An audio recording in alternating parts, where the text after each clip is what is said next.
Olá, eu sou Francisco Mota e hoje tenho um Toyota Prius Plug-in da quinta geração para testar aqui no canal de YouTube Targa 67.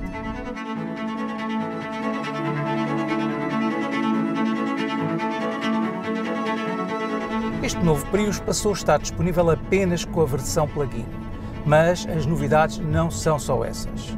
A verdade é que tanto o estilo como a dinâmica reposicionam por completo esta nova geração.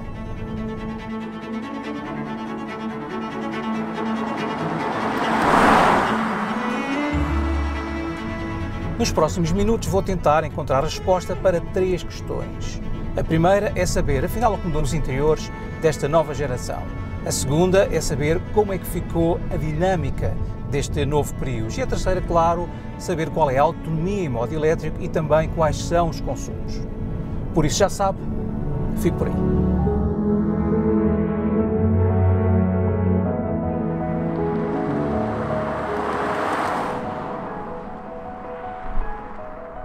Para melhor diferenciar o Prius dos outros híbridos da sua gama, o icónico modelo da Toyota passou a estar disponível apenas em versão plug-in. O sistema utiliza um motor 2.0 de 4 cilindros a gasolina, sem turbocompressor e com 152 cavalos.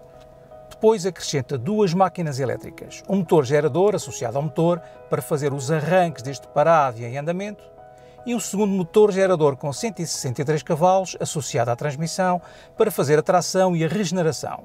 Ambos os motores podem, aliás, fazer regeneração. Em modo 100% elétrico, o motor gerador mais pequeno faz regeneração enquanto o maior faz tração. Face ao Prius plug-in da anterior geração, o novo subiu de 122 para 223 cavalos, tendo agora uma bateria 54% maior com capacidade de 13,6 kWh, mas o mesmo peso, devido ao aumento da eficiência das células. Segundo a marca, isto é suficiente para alcançar uma autonomia em modo 100% elétrico de 86 km, podendo o Prius andar só com motor elétrico até aos 135 km/h. Mas antes do sistema híbrido, o que salta à vista é de facto a revolução no estilo. O perfil é praticamente o de um coupé de 4 portas, com o vidro traseiro muito inclinado e depois uma traseira cortada quase na vertical. E aqui na frente, um capô também muito inclinado e o para-brisas que segue praticamente no mesmo ângulo. O tejadilho pode ter um teto solar com células fotovoltaicas que são capazes de captar até 8 km de autonomia se o Prius estiver estacionado durante um dia completo ao sol. E quanto ao desenho desta frente, ela mostra já aquilo que será o desenho da frente dos próximos modelos da Toyota, a começar já a seguir com o próximo Toyota CHR. As alterações nas dimensões exteriores, claro que tiveram consequências aqui no interior. Desde logo na posição de condução, que é bem mais baixa que nas gerações anteriores do Prius. Os bancos são bastante confortáveis, têm um apoio lateral suficiente e o volante tem um raio mais pequeno que o normal. E há uma razão por isso. É que o painel de instrumentos é suposto ser consultado por cima do aro do volante.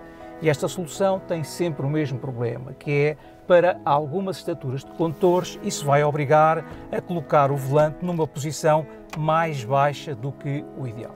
Mas a maior crítica nem vai para o posicionamento do painel de instrumentos, vai para o excesso de informação que ele tem e também pelo facto de grande parte dos ajustes nas configurações ser feito através do botão que está aqui no volante, o que não é nada fácil de fazer e algumas delas inclusivamente têm que ser feitas com o carro completamente parado. Seria muito melhor ter todos esses ajustes feitos aqui no excelente ecrã tátil central, de grandes dimensões, que na verdade até acaba por parecer estar um pouco vazio de conteúdo. Os comandos da climatização são estes botões físicos que estão aqui no centro da consola, são muito fáceis de utilizar, não estão incluídos dentro do sistema de infoentretenimento. E depois aqui nesta consola, além da alavanca da caixa, temos também os botões dos modos de condução disponíveis, que são o Custom, Sport, Normal e Eco, que regulam o habitual, ou seja, a sensibilidade do acelerador, a assistência da direção, também a transmissão, ar-condicionado, enfim, o normal. Ainda aqui na consola temos os dois botões para escolher os modos de propulsão, que são o normal, o modo elétrico, o modo híbrido, o modo Save e o modo Charge, que permite carregar a bateria em andamento.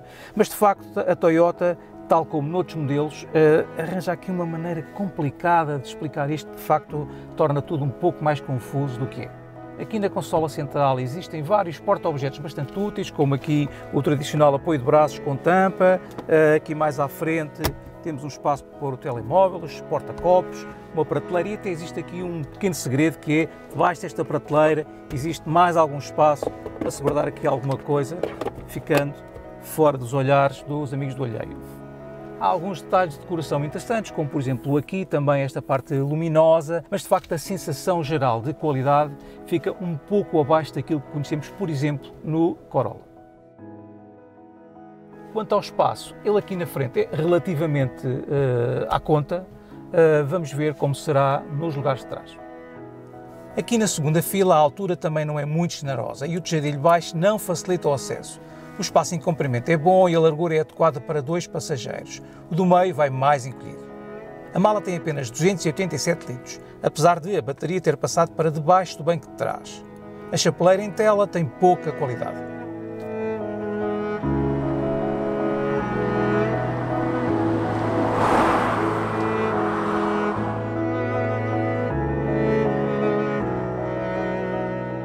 Para começar este teste escolhi o modo 100% elétrico, que é obviamente o mais suave e o mais silencioso. A resposta ao acelerador é rápida e progressiva, mas não há propriamente aqui uma explosão de binário. A direção está muito bem afinada, tem o peso certo e a desmultiplicação correta. O pedal de travão é muito fácil de dosear, o que realmente torna a condução muito fácil.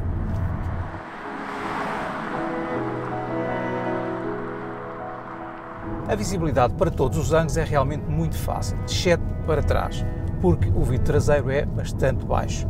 Mas aqui no retrovisor existe a possibilidade de o transformar numa câmara que mostra aquilo que está a acontecer atrás do Prius.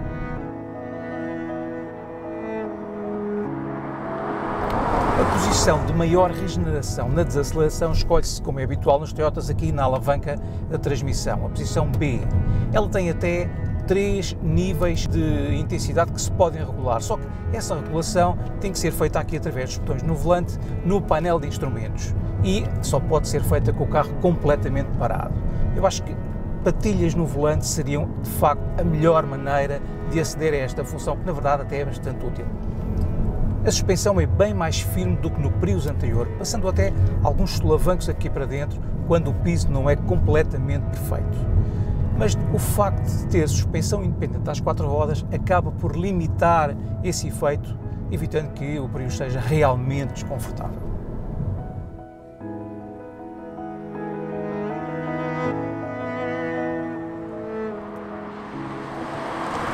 E no final deste teste em modo 100% elétrico, a bateria durou exatamente 86 km, exatamente aquilo que a Toyota anuncia, o que realmente é uma coincidência incrível. Pois o sistema passa imediatamente para o modo híbrido, com o motor a gasolina a entrar em ação sempre que necessário, ou seja, quando é preciso um pouco mais de aceleração, numa recuperação ou, por exemplo, numa subida, mas faz isso de uma forma bastante suave e sem subir demasiado o regime do motor, sempre muito civilizado, muito pouco ruidoso.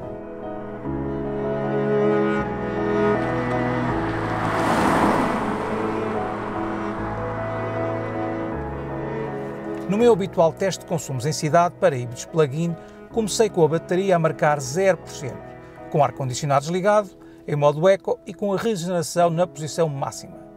O consumo que obtive foi de uns reduzidos 3,8 litros aos 100 km, mostrando a eficiência da regeneração. O sistema indicou 50% do percurso feito com o motor a gasolina desligado. Para o teste de autoestrada mantive tudo igual, mas desliguei a função B para deixar o Prius rolar sob a sua inércia. O consumo que obtive a 120 km/h estabilizados foi de 5,5 litros aos 100 km, aqui com a boa aerodinâmica a dar um contributo fundamental. Em autoestrada, desde que não seja preciso acelerar muito, o ruído do motor a gasolina é baixo, mas quando faz falta mais força, é lógico que as rotações sobem. O motor sobe de regime de forma proporcional ao pedal do acelerador, mas claro que tende a estabilizar a regimes mais altos, nos quais debita a potência máxima. Quando o motor a gasolina não vai a funcionar, o maior ruído chega do rolamento dos pneus no asfalto, a precisar de melhor isolamento. A atitude do Prius é muito precisa e controlada, sem movimentos parasita da carroceria, bem mais estável que a geração anterior e com velocidade máxima anunciada a 177 km/h.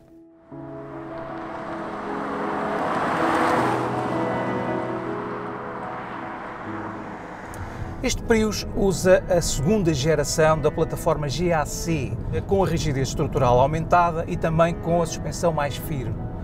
Além disso, há alterações tanto no câmber das rodas da frente como também na grossura das barras estabilizadoras.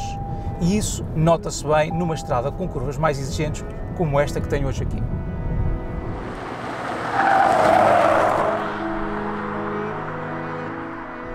A frente entra em curva com precisão e rapidez e, de facto, a direção tem uma precisão e uma obediência como nunca teve nos Prius do passado.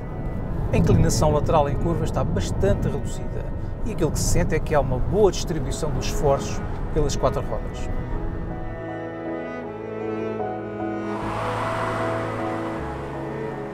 E aqui à saída das curvas lentas, as rodas da frente não têm nenhum problema em pôr no chão primeiro o binário elétrico e depois o binário térmico. E a fundo, o Prius tem uma boa aceleração. A Toyota anuncia uma aceleração do 0 ao 100 em 6,7 segundos, o que é realmente muito melhor do que os 11,1 que fazia a geração anterior. A verdade é que há aqui uma sensação de leveza e de agilidade que até contraria o peso anunciado de 1.605 kg. Mas é claro que com pneus de medida 195/50 R19, a aderência máxima disponível não é enorme. E quando se exagera um pouco aqui na entrada em curva, claro que a primeira tendência é a subviragem. As rodas da frente deslizam um pouco. A parte boa é que essa subviragem aparece de forma muito previsível e muito fácil de controlar. Basta aliviar um pouco o pedal do acelerador quando se vai já em apoio ou até um pouco antes na entrada em curva, de forma a fazer deslizar um pouco a traseira sem acordar o ESC. Não será o tipo de condução mais normal para um Prius, mas a verdade é que esta geração dá essa possibilidade ao condutor de se divertir um pouco, algo que as gerações anteriores não eram capazes de fazer.